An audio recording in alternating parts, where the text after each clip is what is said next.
Welcome to episode 18 of Curious Conversations. We are officially 1 week out from Hyrox Cardiff, and that's what we're going to be chatting about today. This has been one of the best blocks in terms of training for us.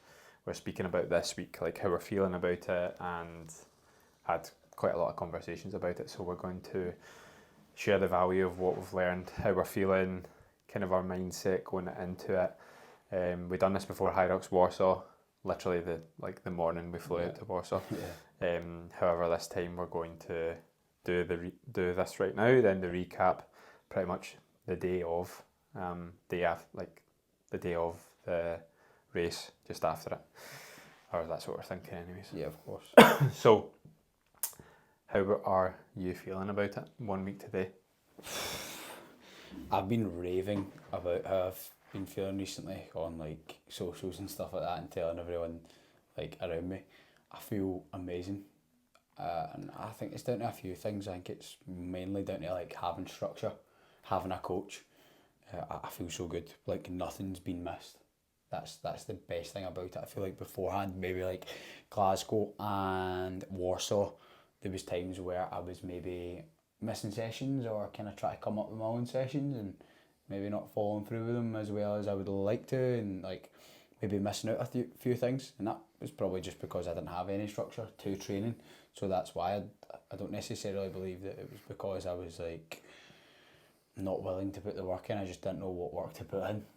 But it's a good one. It's been a great block. What has it been? 8 weeks? 8 weeks? What day it Since was? Warsaw? Was it April Warsaw. 6th or something like that? Yeah. So around about 8 weeks. Bit longer actually. Yeah.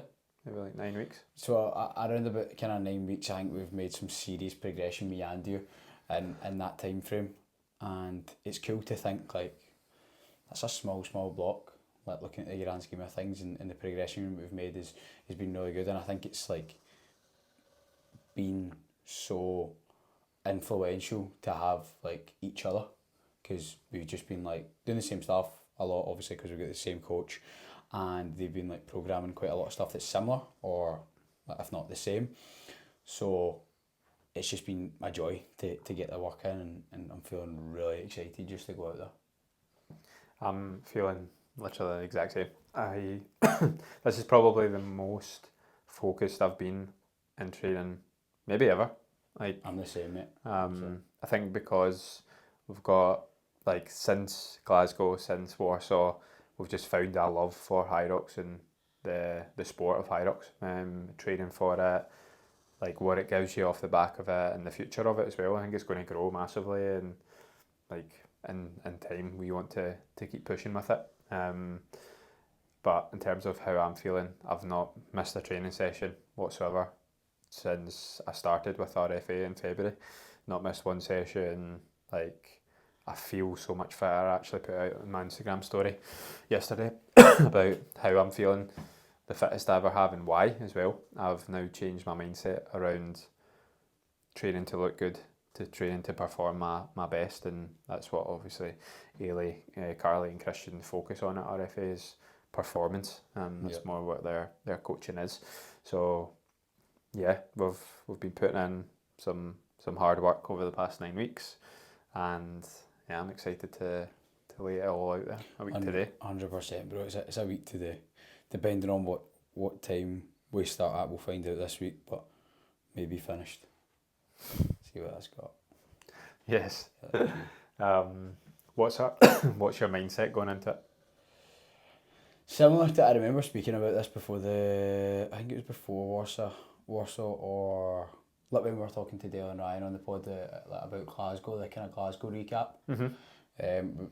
Similar to that, like I'm in a kind of like nothing to lose mindset, and like I just feel positive about things. Like before I would approach certain events and stuff like that and always think about the negative, and always kind of get myself into like a kind of hole of stressing out and being anxious and being nervous. I feel like you need a little bit of that because you want to do well at the end of the day.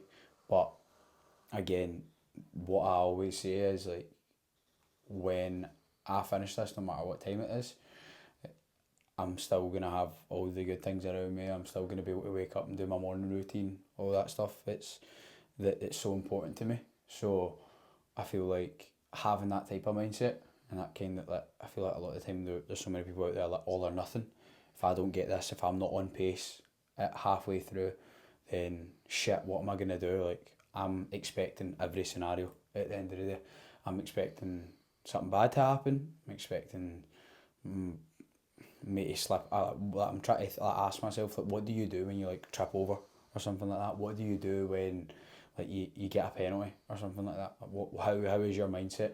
And think about these things, because it's so important to do that, because if you've not envisioned it, then you don't actually know how you're going to react. If you're always envisioning the best things, then rarely ever like you're going to have a perfect race. So it's about thinking about, yeah, the good things and envision them, but also think about like how are you going to react when something bad comes along. So that's where I am with my kind of mindset. What about you? Like that. Yeah, similar. I think that both my mindset going into Glasgow and Warsaw was of a similar like thought process, that it's not absolutely everything to me. Like I know that I've put in the work, and the most important thing is that, like, no matter what time we get on Sunday, like a week today, I've put in the work over the last 9 weeks down to a T. I've backed up what I said I was going to do, and that builds that kind of self-belief within me that I can continue to do that. So I will. There's no way that I won't get better. Totally. It settles your mind as well. Like, when you know you put in the work, that's why people can be confident. Like, that's why you feel confident, is because you know that you've done everything that you possibly could. So if something bad does happen, then it's out of your reach to kind of do something about it. If you know that everything was put in and everything was put in place and you've done everything down to a T, then it makes you feel like I can't do anything bar perform. You know what I mean? And do my best. So I feel the same, because we both haven't missed a beat. So it's important to think like that, I think. Because I have been that person in the past where I've not said what I said I was going to do with certain things, and it lingers with you, like, totally. Day to day. I've not been to the gym this morning. I've not done that workout that I said I was going to. And it's a small decision that you make in your day, but it can rule you a little bit. 100%. That's like what we're talking about a little bit this morning. Like, it's the small little decisions you make in your head every single day that compound into like how you show up for yourself. If you make the decision to show up, there's only two options realistically. That's what we were talking about in the coffee shop. There's only two decisions. You either go all in and put effort into that particular thing, whether it's putting your shoes back in your cupboard, or like cleaning up after yourself, like when you've made a mess, like when you're like prepping food or something like that. You either make the decision to 100% do that, or you don't. And like, basically half-assing it is not. So that's you choosing the option to not show up. And every single day you'll have little small decisions that you need to make, and all of those little decisions are like, they show you what type of person you're. At the end of the day, people think that it isn't important, but it's so important to do those little things, because those little tiny things all compound, and they make a huge impact on how you feel about yourself, how you act, and kind of how you show up for yourself. So totally, mate. So right. Sweat the small stuff. Sweat the small stuff, indeed. What's different from this time around from Warsaw and Glasgow? I think we've actually got a block. Like, we've had a block to train. Like, Glasgow and Warsaw weren't blocks for me anyway. They were for you, because you were with Christian early in February, so you had that chance to like kind of work towards it, and you were dialed in. Maybe not as much as right now. It would be hard to be as dialed in as we are right now, but I was just kind of winging it, to be honest, mate. Now I've found my structure and found kind of my guidance on like how my training should look, what I should be doing on a day to day to like help my performance and help me function as an athlete, because I think that's what we are. That's the way we train. That's how we think of ourselves, as, yeah, of course, 100% coaches, but athletes as well when we come into the kind of Hyrox realm. So yeah, I think the biggest difference for me is having like an actual structure and like making sure that I'm doing the sessions. And before, as I say before, we done a great time. We done a great two great times with not having that. So thinking about what we can do with that is cool to think. I think the same. The biggest difference is not just that you're getting coached as well, but you're getting coached by the same people. Yeah. That we've had the same programming as well, like throughout that time for the most of the sessions.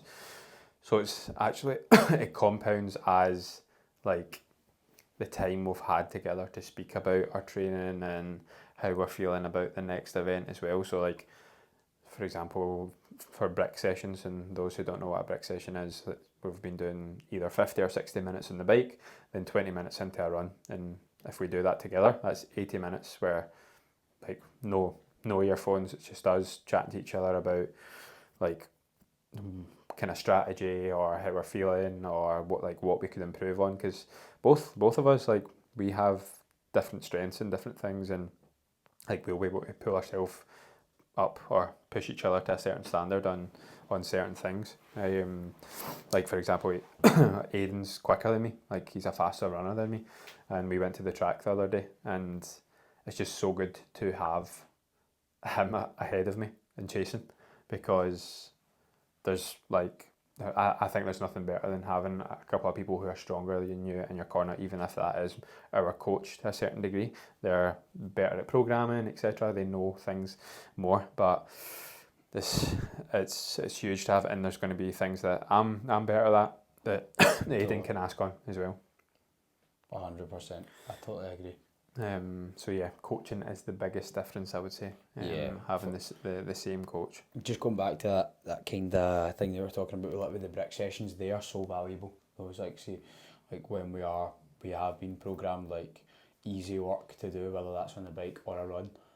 Like I always come away from those sessions feeling like great, because we've like covered so many things, and there's like no holes barred when it comes to like talking about strategy. Like we've spoken about it so much, and we'll continue to speak about it this week coming into Sunday. But it's always good to reiterate, like always make sure you're crystal clear on how you're going to be moving, like how your transitions are going to be, who's doing what on certain things and stuff like that.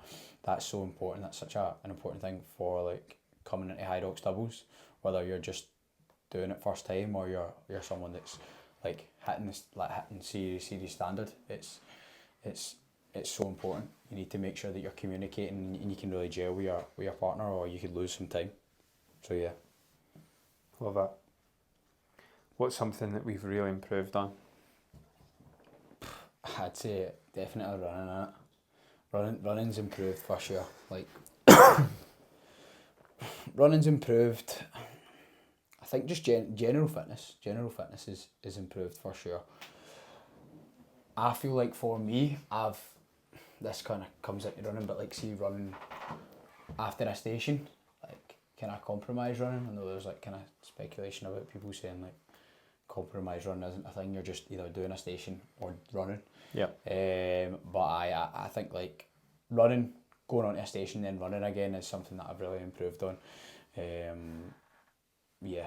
What about you? What are you thinking? I would say mine is running full stop, really. Like, yeah, I've been working on strength to a certain degree. Like I will still put strength in across my sessions, but the main focus for me, like that Ailey's programmed, is running, and I've got a lot faster this year in particular. But last nine weeks has been a major focus, and I feel a lot faster. Yeah. On Fridays I've been doing double threshold sessions for weeks, and at the track the other night I held paces I've never held before, by quite a distance as well. So I'm excited to see like what it'll be, as I've not done a sim in a while, or we've done things a little bit similar, but I'm excited to see the kind of speed we can run compared to even just 9 weeks ago. Yeah. That's 100% like what I was thinking as well for you. you've came on leaps and bounds when it comes to running. So it's so class to see the kind of evolution of how you've built your running up, because like when I first met you, you weren't even a runner at all. Yeah. Like you did not run whatsoever. So it's cool to see like the kind of improvements you've made in such a short time. Yeah. Which is class. But it's just the exact same. Like I've just been implementing it like a lot, Same. and been doing it with people as well. That's something that I want to mention is I do track on a Friday night with Kaizen, and like I can't thank the guys enough, genuinely. Harry and Connor for firstly starting it, but also running it every single week for free.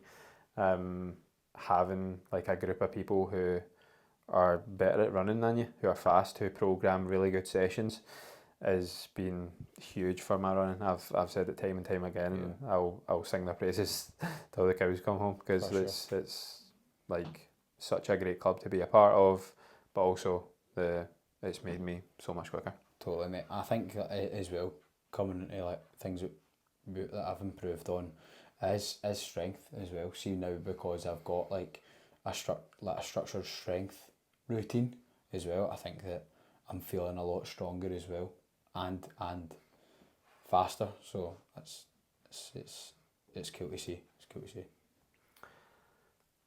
What are things we're going to implement differently in the race? Nothing insanely different, because I think like every single time we've done it, it's been good. But we're gonna try out a few things to change it up a little bit. So I remember I was speaking about, maybe was it Glasgow or Warsaw, that we were finding a kind of float coming into the first 3 runs. We did not do that in Warsaw. Yeah. You didn't, and I was planning on doing it. You just sent it. I was like, okay, let's go. But yeah, trying to find a float for the first 3 runs anyway.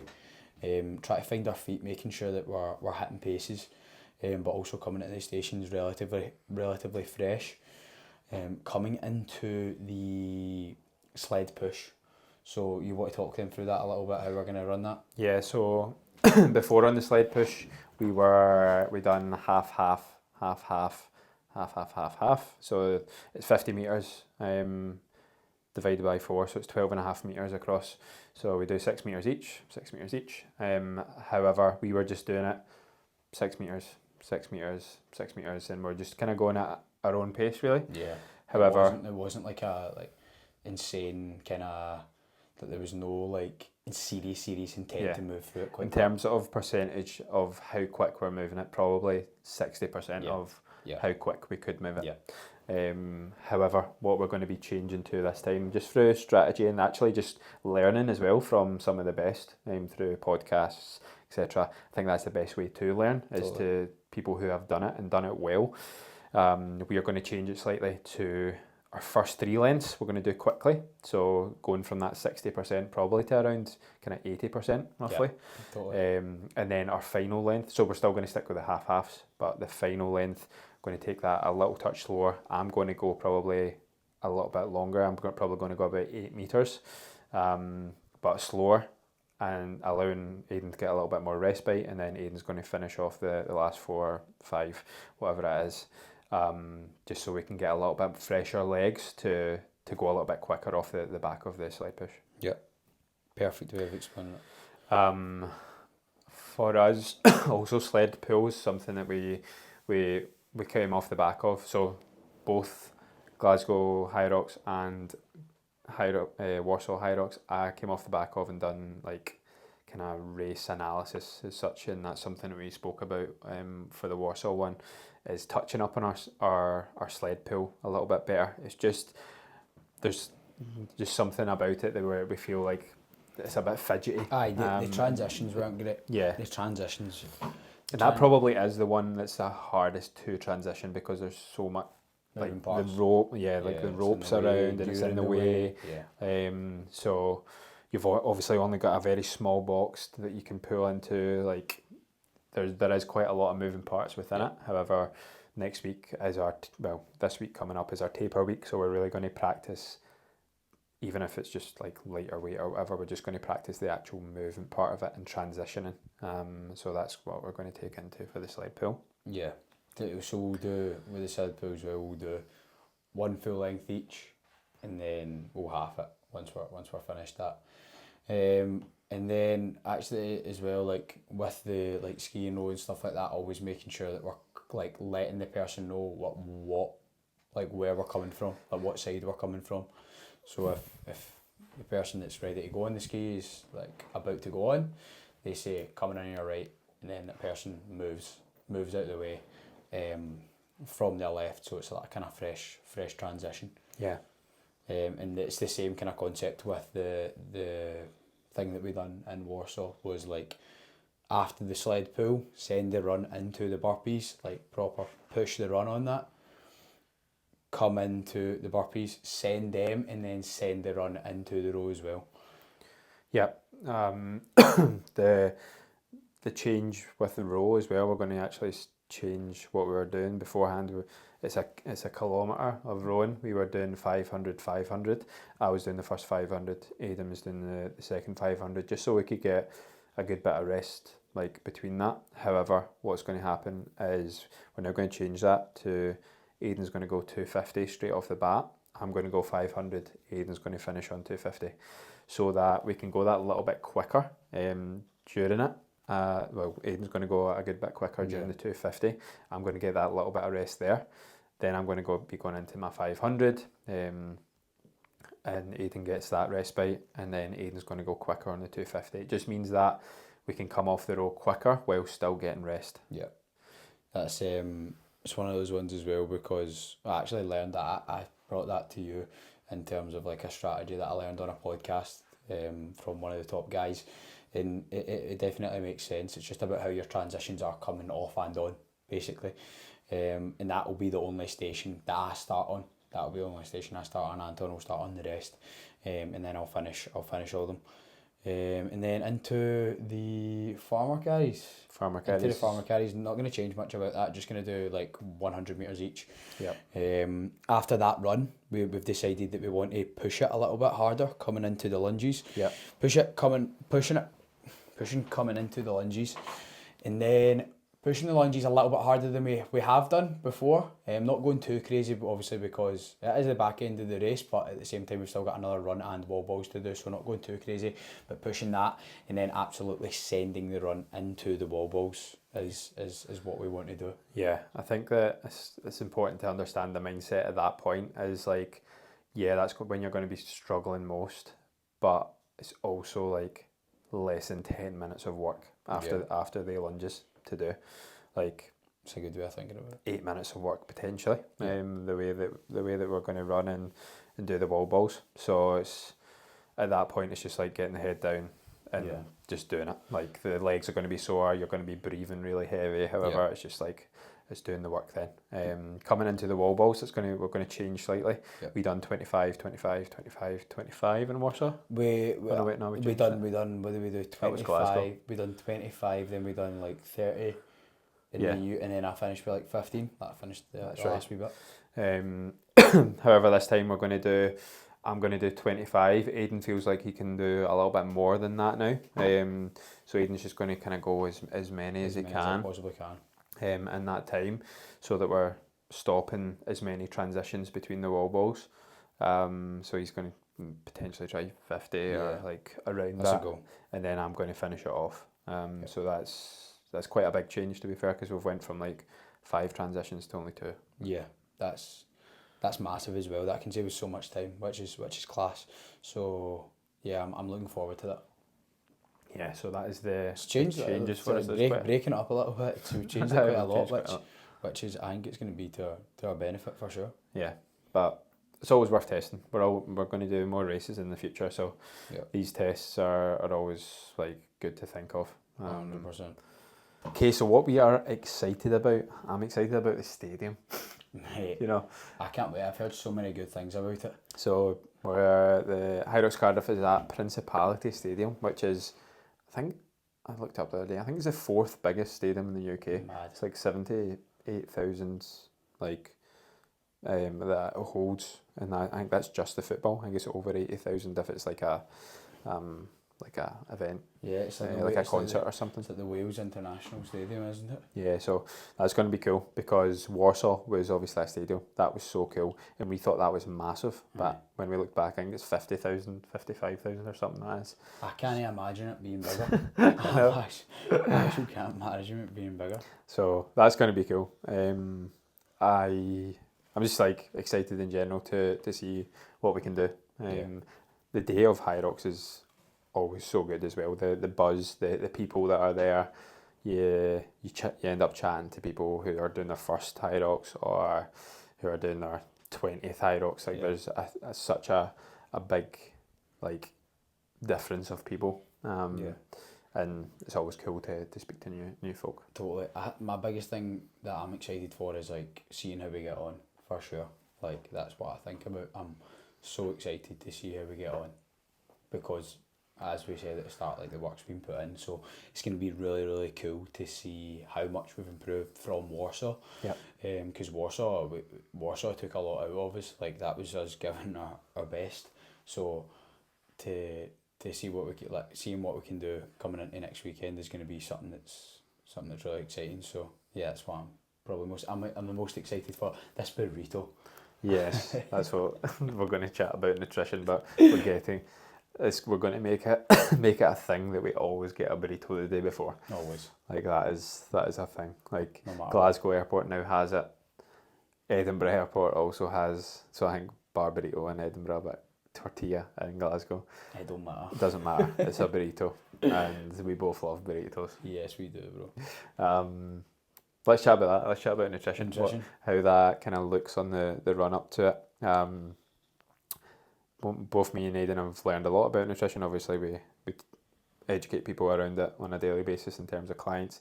However, it's a little bit different for like pre-race nutrition and what that looks like. So you want to chat a little bit about it? Yeah, totally, 100%. So I think a lot of people, when they think about doing like a Hyrox, whether it's a Hyrox event or half marathon, things like that, things that you're gonna need like glycogen for to help you get through the race. So many people do it wrong. Like a lot of the time, people think, oh, I need to carb up, so they'll carb up. They'll eat like 1,000 grams of carbs the night prior. It's always pasta. I'll just have a big bowl of pasta the night before. That's it. I know, like there's other carbs out there to eat. Like so many people, like always lean towards that kind of strategy of like carb loading the night prior, and sometimes it can work for some people depending on who you are, but I don't think it's the best strategy. Like a lot of people don't understand as well. Like your glycogen stores don't get depleted if you're not doing any exercise. If you're not doing anything to deplete them, they don't get depleted. So if you take on carbs, then they're gonna be there until you're asking something from them, if that makes sense. If you're asking to use that kind of glycogen store.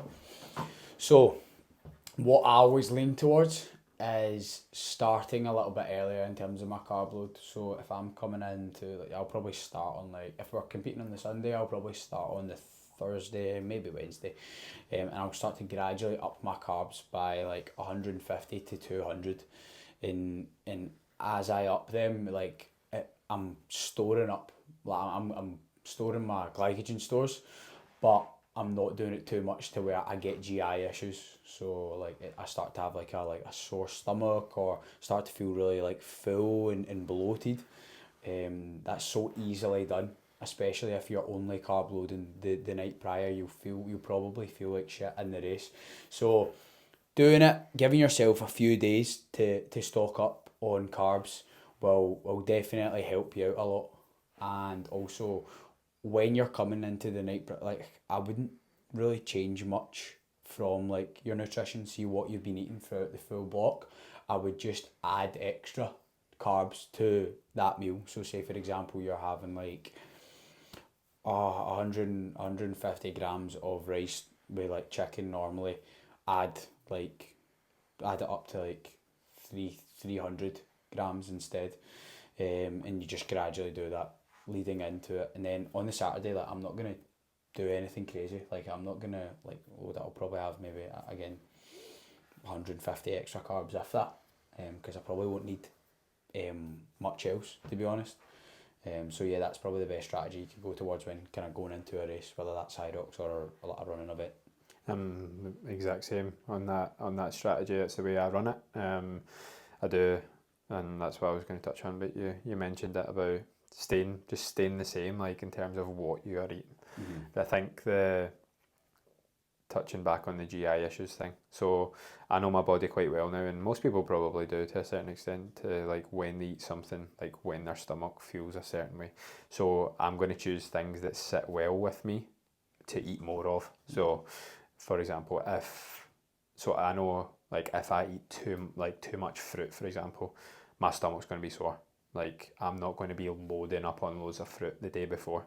I'm going to be choosing things that sit really well with me and digest well, which is usually some sort of like a bagel, for example. Like a bagel with jam, I'll just have an extra bagel and jam with peanut butter, which touches up my carb source and glycogen source a little bit more, but sits well with me. Yep. So always choosing something that sits well is massive. Totally, 100%. That's nutrition covered. We are. Let's talk about electrolytes as well. Yeah. Electrolytes is an important thing. Actually, myself and Aiden, we had. When did we do that session when I cramped? It was Saturday. No. It was Tuesday. What day was it? I think it was Thursday. Was it not Thursday? Can't remember. This week. Tuesday or Thursday. This week, anyways, we had a Hyrox session. It was a pretty hard session. It was probably our hardest session before tapering off, and it was pretty similar to a sim to a certain extent, but just split up differently. And because it was roasting in the gym, it was really warm. I was sweating heavily from like the end of the first run, and by the final run during that workout, both my legs cramped up. My left leg started cramping up, and then when that went away, my right leg started cramping up. I had to take 90 seconds to stretch, and then I finished the workout afterwards. But I'm so glad that I got that lesson there, that because it's warmer, and so it's going to be probably the exact same in Cardiff. It's going to be warmer than because it's coming into summertime. I'm going to be taking extra electrolytes beforehand, so that is on the days running up to it as well. Probably on the Thursday, Friday, Saturday, I'm going to be taking an extra probably 0.25 of what I would usually take, 0.25 to 0.5 of what I would usually take, and on the day as well, because I know that my stomach can handle that as well. Again, if you double the amount of electrolytes than you usually do, again, your body's probably going to react and you'll have GI issues. So electrolytes is an important one to load up on, like, prior to your race. Yeah, totally agree. One thing as well, like in terms of like intra race, we are taking a gel. We'll be taking a gel on the row. So that's what we've done for every single one that we've done. And it's worked wonders, to be fair. I've always felt like when I've came off that run, yeah, you get that little bit of a longer rest, but you also get that gel in you, so you're kind of ready for the back end of the race. Yep. And I feel like I'm lucky like that. I don't really get GI issues when I'm like taking fuel down, so I could eat I could be doing a workout and have like a part 1 and part 2. I'll finish the part 1, eat like I could eat like a bagel and banana or something like that, or something that's normally quite big for someone to eat, and I could do the part 2 easy and I wouldn't have any issues. But it just depends on what type of person you are. I think it's a good opportunity as well to practice that in training. Yeah. Like practice eating in training or fueling in training, whether that's like liquid or that's whole foods. I think that it's so important for people, because like that could be the difference between having a good workout and a bad workout, or feeling good after a workout or feeling shit after a workout. So always make sure to train your gut. Yes. Okay, let's do time prediction. So we're going to do... This is my favourite part. We're going to do a little time predictor where we're going to say 3, 2, 1, say the time at the same time that we think we're going to get. And whoever's closest to the actual time next week, we're going to buy, the loser has to buy an electrolytes pack. Tub. So we've been drinking these My Protein electrolytes, watermelon. There's also an orange one. So I want that orange one. So the listeners can hold us to it. Whoever loses next week. Yeah. You know your prediction? Yes. I know mine as well. Okay. Alright. Ready? 3, 2, 1. 55.03. 57. What? 54.57. Okay, I said 55.03. 6 Good seconds shit. of a difference That's there. a So good that's shout. pretty close in terms of what we're thinking. Pretty close. You've got that sub 55 in mind. I do have that in mind. I'm just it comes from just believing in us, man. We made a huge difference when it came into from Glasgow to Warsaw. So, and I think this has been the best kind of block yet for us. So I don't see why not. Yeah, no, I like Shooting that. for the stars. So you can hold us to that. Yeah. Who owes electrolytes from next week? I'm just going to run 6-minute Ks so that If we're about to cross the finish line, you'll wait. yeah. Just wait until it's after 55 and I'm stepping over. Yeah. Sick. Last thing we want to chat about is what is going to be our biggest focuses on the next block. So I think we'll probably chat about this like next week on the recap. Yeah. Because we'll obviously just have raced, but we've thought about it already. we're getting to the end of this block and we're already kind of planning next block, what we're thinking about sending over to our coaches and like what we want to do in the future. But for you, what do you think the biggest focuses are going to be? My biggest focus is obviously like I'm kind of in a position where I'm like dropping weight just now. So we've got huge. So we know what race we're going to be doing. We know what month it's going to be anyway, and but that's basically like 16 weeks away from it. So my biggest focuses are going to be getting down to that kind of desired body composition and desired body weight for the first part of the block, finishing that off, and then going into a phase of like getting a lot stronger. Obviously still continuing with the running and stuff like that and trying to improve on that, but a huge focus for me coming into that back end of the next block is going to be getting stronger, because it's going to come at a time where we need to be strong. We need to get stronger than we are just now, both of us, but me 100%. I'd say that it's probably one of my weaknesses is strength at the moment. So something that I really want to focus on is, yes, getting that down to that desired body composition, desired body weight, and then really trying to focus on the strength. Mine's is same but different at the same time, because Aiden's obviously quicker than me in terms of running. I'm still going to have a big focus on my running. We're going to be doing the 10k middle of June, so that's going to be like our race after Cardiff. However, running's still going to be a big thing for me, but also the strength aspect of are we saying what we're going to be doing? Yeah, that's it. So we're not telling you where we're going to be doing it, but we're going to be doing Hyrox Pro doubles as our next one. We've decided. We just wanted to go into that off the bat and test ourselves with that, because it then makes us get stronger off the back of it. So we're going to be doing Hyrox Pro as the next block. We've got a pretty big block between Cardiff and that one that we're going to be doing. So it's going to be a mix of strength, so probably strength and running for myself. Yeah. And yeah, just want to get fast. Yeah, totally. I think that's the next step for us is the pro weights. Like, yeah, it's super scary for me, to be honest, because it is like, again, as I say, I'm not the strongest Hyrox athlete yet. But I think that it's something that excites me. I feel like your goals should kind of scare you in that sense, and also you don't get like the opportunity to go to the World Championships if you don't do pro weight. So we just thought that what's the point in doing the open? We've done 3 opens now, so what's the point in doing that when we can kind of try and maybe push on to get to the World Champs next year? You hear that? World Champs next year. See us there. That's the goal. We have also, that's one thing, this year there is open, isn't there, at doubles in terms of the World Champs? No, it's all pro at the World Champs. this year as There's well? people that qualified from the Open, Right, okay. but everyone will be doing pro weight.